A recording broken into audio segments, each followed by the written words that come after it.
நம்மள நிறைய பேருக்கு எந்த ஒரு காரணமும் இல்லாமயே கொஞ்சம் டல்லா, ஹெவியா இல்லனா டயர்டா ஃபீல் ஆயிருக்கும் இல்லையா? சோ இன்னைக்கு நாம பார்க்க போறது என்னன்னா காஸ்டர் ஆயில் ஃப்ளஷிங், அதாவது ஆமணக்கு எண்ணெய் சுத்திகரிப்புங்கிற ஒரு பழமையான முறைய பத்தி தான். சொல்றத கேட்டா இது கொஞ்சம் மணி நேரத்திலேயே நம்ம டைஜஷன் சிஸ்டமை ரீசெட் பண்ணிடுமா? ஆனா இந்த கிளீம்ஸ்ல எவ்ளோ உண்மை இருக்கு? வாங்க சேர்ந்து ஆராயலாம். இந்த சோர்ஸ் என்ன சொல்றாங்கன்னா, ஒரே ஒரு தடவை இந்த கிளென்ஸ் பண்ணினாலே பல பத்தாண்டுகளா தேங்கி கிடக்கிற கழிவுகள் எல்லாம் வெளியே போயிடுமா. யோசிச்சு பாத்தீங்கன்னா இது ரொம்ப பெரிய விஷயம் இல்லையா? சோ இந்த காஸ்டர் ஆயில் ஃப்ளஷிங் எப்படி இவ்ளோ பவர்ஃபுல்லா இருக்கும்னு நினைக்கிறாங்க. வாங்க அத பத்தி இன்னும் கொஞ்சம் ஆழமா பாப்போம். ஆனா அதெல்லாம் பாக்குறதுக்கு முன்னாடி ஒரு கேள்வி வருது.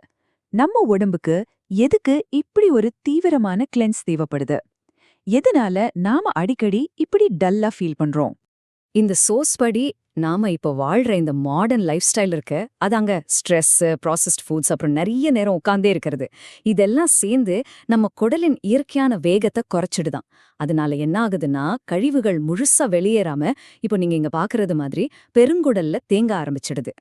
இப்படி கழிவு தேங்குறதோட விளைவு சும்மா பிசிக்கல் டிஸ்கம்ஃபர்ட் மட்டுமில்ல, இது வயிறு உப்பசம், உடம்பு ரொம்ப ஹெவியா இருக்கிற மாதிரி ஒரு உணர்வு, ஏன் மனசளவுல கூட ஒரு சோர்வு, இப்படின்னு பல பிரச்சனைகளை கொண்டு போய் விடுது. மொத்தத்துல நம்ம எனர்ஜியவே உறிஞ்சிருதுன்னு சொல்லலாம். அப்போ பிரச்சனையோட ஆணிவேர் என்னன்னா, சரியான குடலியக்கம் இல்லாததுதான். கழிவுகள் வெளியே போக வேண்டிய நேரத்தை விட அதிகமா உள்ளே இருந்துச்சுன்னா அந்த ஹெவி ஃபீலிங் வருது. இந்த காஸ்டர் ஆயில் கிளென்ஸ் அந்த இயற்கையான செயல்பாட்டை திரும்ப கொண்டு வரது தான் நோக்கமா வச்சிருக்கு. சரி, இது எப்படி ஒர்க் ஆகுது? ஒரு சாதாரண எண்ணெய் எப்படி இவ்ளோ ஒரு பவர்ஃபுல் எஃபெக்ட கொடுக்க முடியும்? அதுக்கு பின்னாடி இருக்கிற சயின்ஸ் என்னன்னு பாப்போம் வாங்க. இதோட ரகசியமே ரெசினோலிக் ஆசிட்ங்கிற ஒரு தனித்துவமான ஃபேட்டி ஆசிட்ல தான் இருக்கு. இதுதான் இந்த ஆமணக்கு எண்ணெயோட முக்கியமான ஆக்டிவ் காம்பனன்ட். பாத்தீங்கன்னா இந்த காஸ்டர் ஆயில்ல ரெசினோலிக் ஆசிட் 85ல இருந்து 95% வரைக்கும் இருக்கு. அதாவது இது ஏதோ சிறிய அளவுல இருக்கிற ஒரு பொருள் இல்ல. இந்த எண்ணெயோட இவ்ளோ சக்திக்கு இதுதான் முக்கிய காரணமே. சாதாரண மலமிளக்கிகள் என்ன பண்ணும்னா குடலுக்குள்ள தண்ணியை இழுக்கும், இல்லனா அதோட சுவரை இரிட்டேட் பண்ணும். ஆனா காஸ்டர் ஆயில் அப்படி இல்ல, அது ரொம்ப வித்தியாசமா வேலை செய்யுது. இது குடலின் தசைகளுக்கு ஒரு கிளியரான சிக்னல் அனுப்பி ஒரே சீரான ஒரு ஆர்கனைஸ்டு வேவ் மாதிரி மொத்தமா காலி பண்ண தூண்டுதான். ஒரு கம்ப்ளீட் சிஸ்டம் ரீசெட் மாதிரி. அது மட்டும் அல்ல, இதோட எஃபெக்ட் வெறும் குடலோட நிக்காது. இந்த சோர்ஸ் என்ன சொல்றாங்கன்னா, காஸ்டர் ஆயில் நம்ம கல்லீரலை அடைஞ்சு அங்க பித்த நீர் ஓட்டத்தை இம்ப்ரூவ் பண்ணி நம்ம நிணநீர் சுழற்சியையும் தூண்டுதான். அதனால தான் இது வெறும் ஒரு டைஜஷன் கிளென்ஸா மட்டும் அல்லாம ஒரு ஃபுல் பாடி கிளென்ஸ் மாதிரி ஃபீல் ஆகுது. அப்போ இதை எப்படி செய்யறது? அதுக்கு இந்த சோர்ஸ் ஒரு தெளிவான 3 நாள் புரோட்டோகால சொல்றாங்க. இந்த ஹோல் ப்ராசஸையும் 3 ஸ்டெப்பா பிரிச்சிருக்காங்க. முதல் நாள் ப்ரிப்பரேஷன் டே. அப்போ லைட்டான ஃபுட் சாப்பிட்டு நல்ல தண்ணி குடிச்சு உடம்ப ஹைட்ரேட்டா வச்சுக்கணும். 2வது நாள் தான் கிளென்ஸ் டே. அப்போதான் காஸ்டர் ஆயில் எடுத்துக்கணும். 3வது நாள் ரெக்கவரி டே.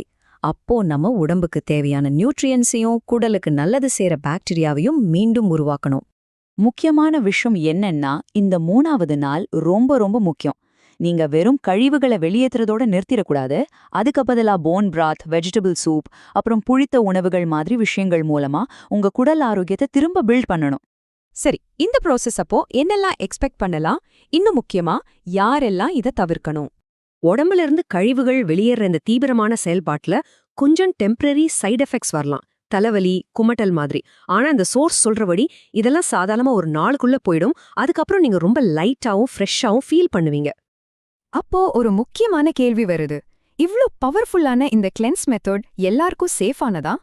இதுக்கு பதில் ஒரு தெளிவான இல்லை. நிச்சயமா இதுல சில முக்கியமான எச்சரிக்கைகள் இருக்கு.